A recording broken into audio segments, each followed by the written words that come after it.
Hi everyone, my name is Cameron and I work for the Pikes Peak Library District. And today we're going to be sending some really slow text messages. And by that I mean postcards. Postcards are a really great way to show somebody that you care. It takes a little bit more time and effort than maybe shooting off a quick text.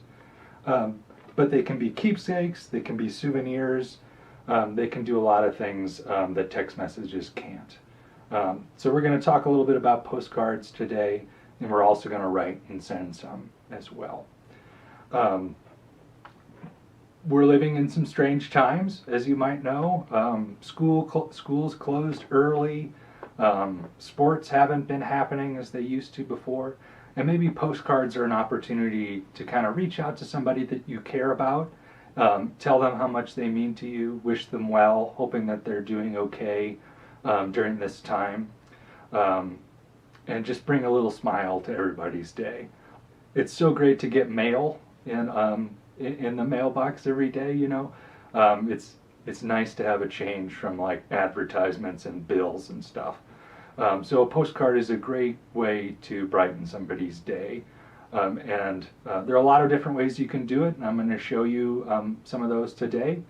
But even beyond all those things, beyond as a way to tell people that you care about them, as a way to reach out to somebody you haven't maybe talked to in a while, postcards can also teach us a little bit about history, which I think is fantastic. And I'm going to show you what I mean right now.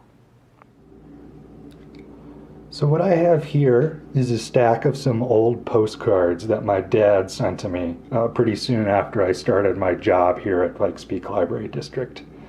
And this is kind of what I mean about postcards being able to tell us quite a bit about history. Does this building here look familiar to anybody?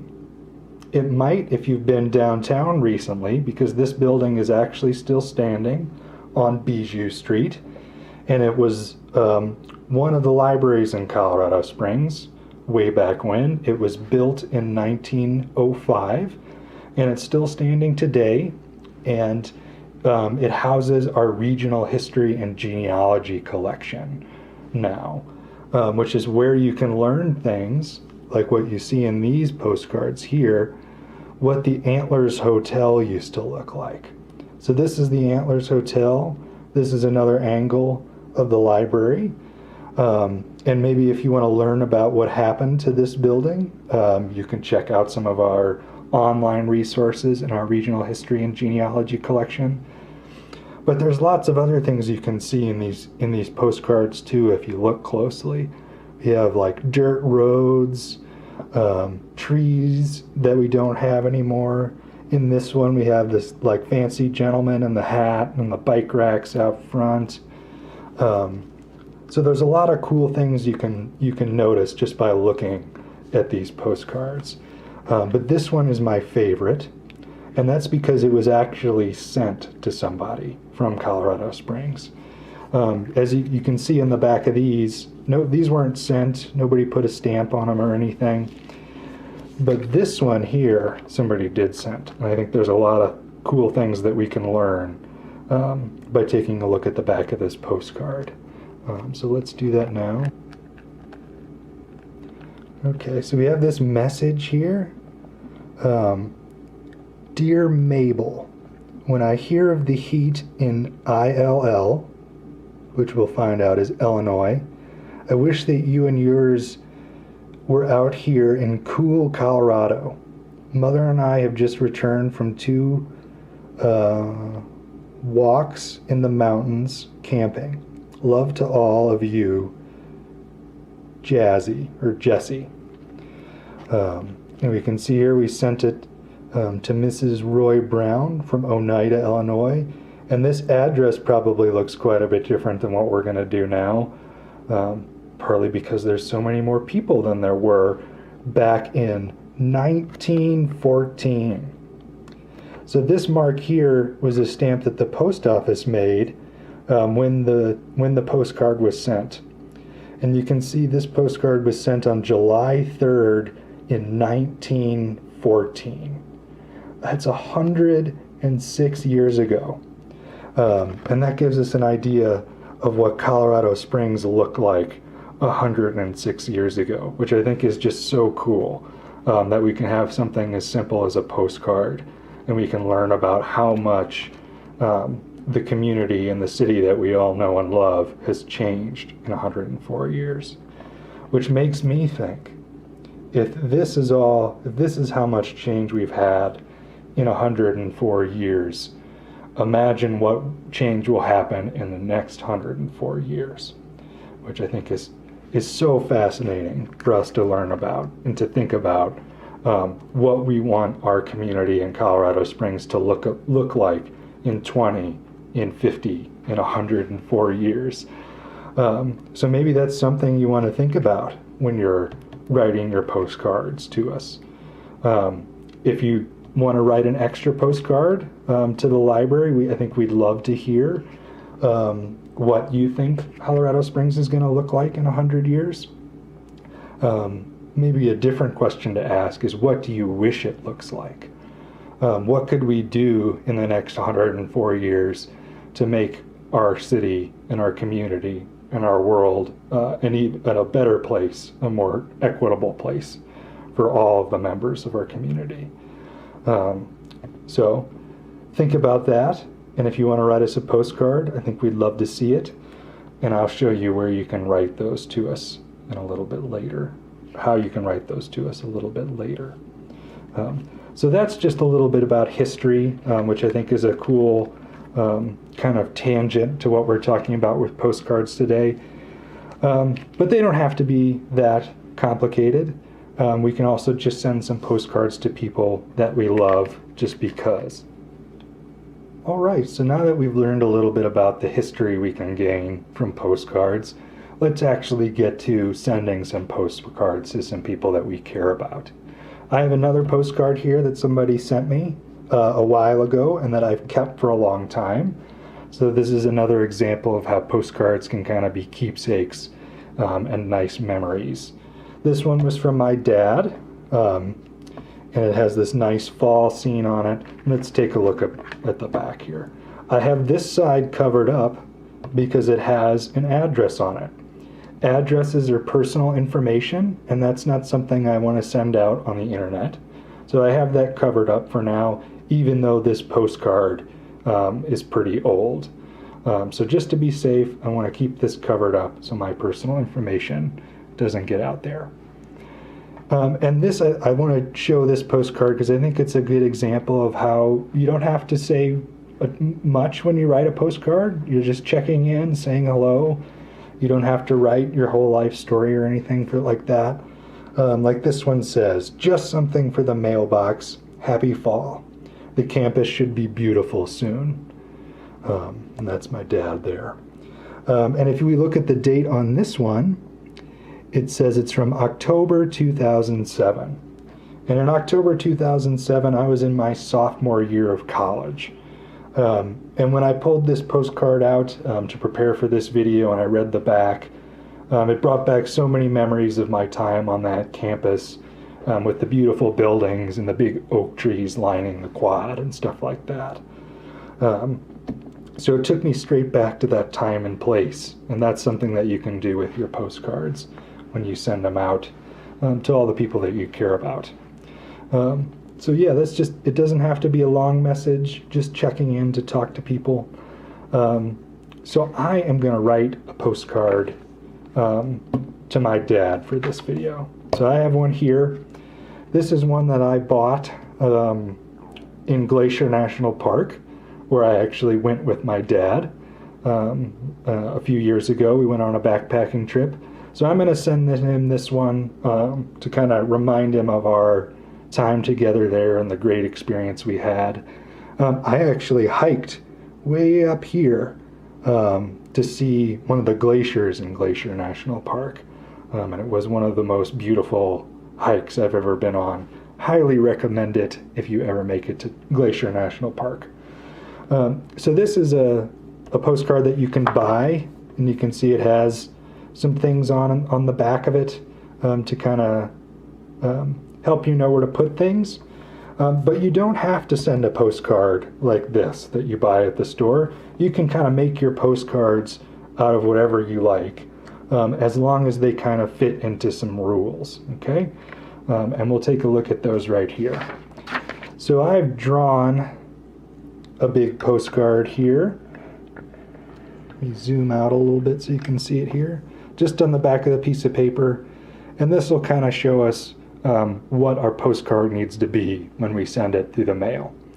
So postcards can be from 5 to 6 inches long and up 3.5 to 4.25 inches tall.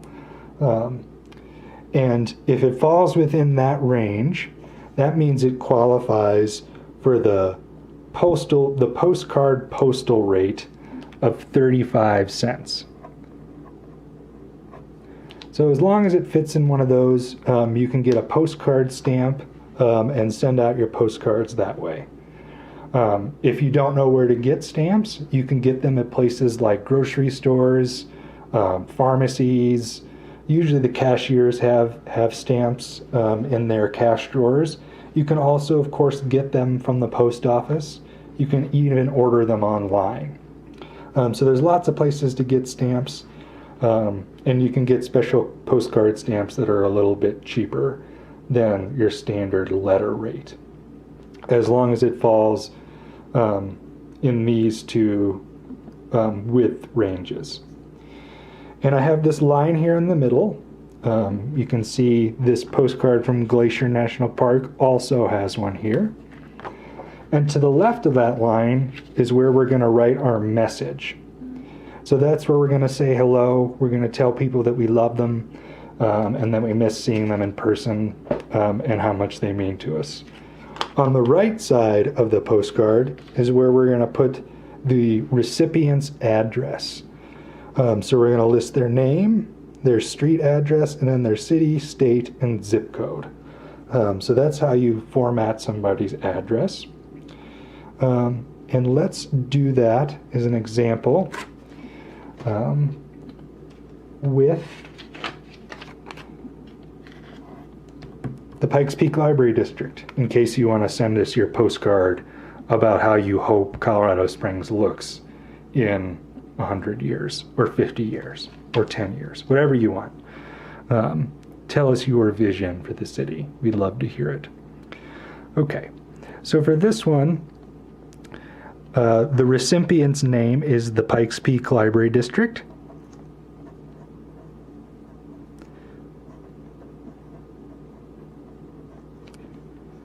I don't have great handwriting, I apologize, but I hope you can read it. And I'm going to send this postcard to the East Library. And the address for the East Library is 550.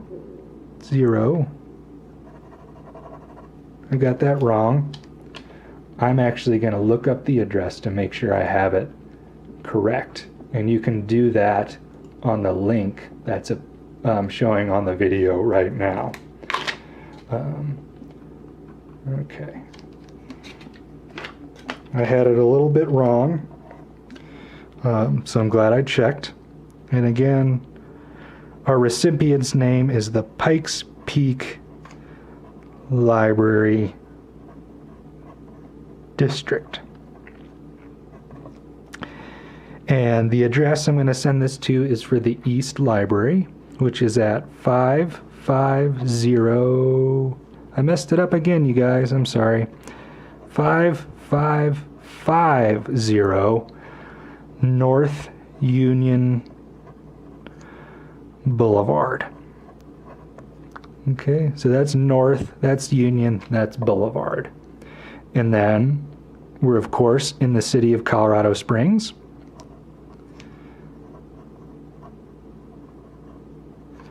We're in the state of Colorado. We're going to abbreviate that to be CO. And the zip code is 80918. And then for our message, we're going to say, I hope or wish or think Colorado Springs will be in 100 years. Okay. You can write more. You can write less. This is just an example. So, like I said, we'll have our message on this side, the recipient's address on the right side, and then we're going to put our stamp up in this top corner. So I have some stamps here. This is a book of forever stamps, so they're a little bit different than postcard stamps, but they'll still work. And I'm going to put the stamp on the postcard to my dad right now. And I'm going to give him the tamales stamp because I know we both like tamales, and I think he'll enjoy that. So I'm going to put that stamp right up there in the top corner, and then that's all the postage we need to write our message. Again, the address will go over here, which I'm not going to write on this postcard because it's my dad's personal information. But let's write him a quick short note.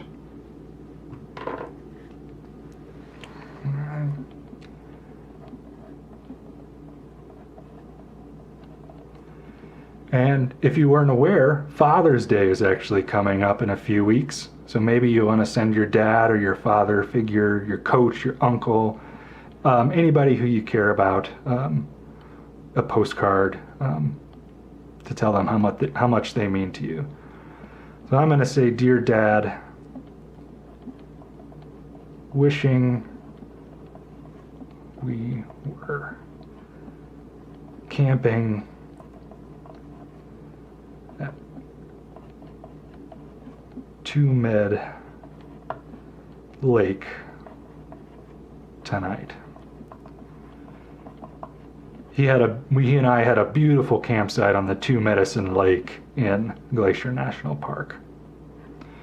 And then I'm just going to sign off, love, because I love my dad dearly, Cameron, because that's my name.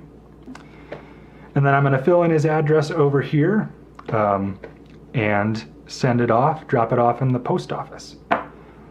But let's say that you didn't have a postcard like this already bought and made, and you wanted to make your own postcards. I'm going to do that as well. And I'm going to make sure I follow these rules that we have on this page that were within 5 to 6 inches and 3.5 to 4.25 inches on the other side. There are a lot of different ways that you can make postcards. We even have some examples in some of our other video programs, like making marbled paper, or there's a drawing tutorial. You can do whatever, you can put whatever you want on the front side of that postcard. As long as it fits into this range, you'll get the 35-cent postcard rate. Okay. I'm not a very good painter or artist or anything like that, but I do enjoy photography, and I went ahead and made up I made some prints of a tree that I like in Palmer Park to send out to people, and I know that this will fit inside this range because it comes from this negative here, which I know is 4 inches by 5 inches. So we're well within our range of 3.5 to 4.25 and 5 to 6 inches. So I'm going to take these postcards, I'm going to write a message to some very important people, and I'm going to go ahead and send them out to everybody. Just to say hello, just to tell them that I care about them and I hope that they're doing well right now. Okay? So I hope you join me with that and sending out some more postcards like I'm going to, and brighten everybody's day.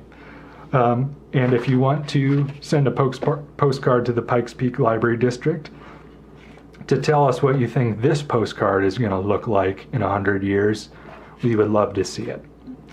I hope you all are doing well and enjoying your summers, and check out our next video. We're going to have a bunch of them coming out, so keep an eye on our YouTube page. All right. Bye, everybody.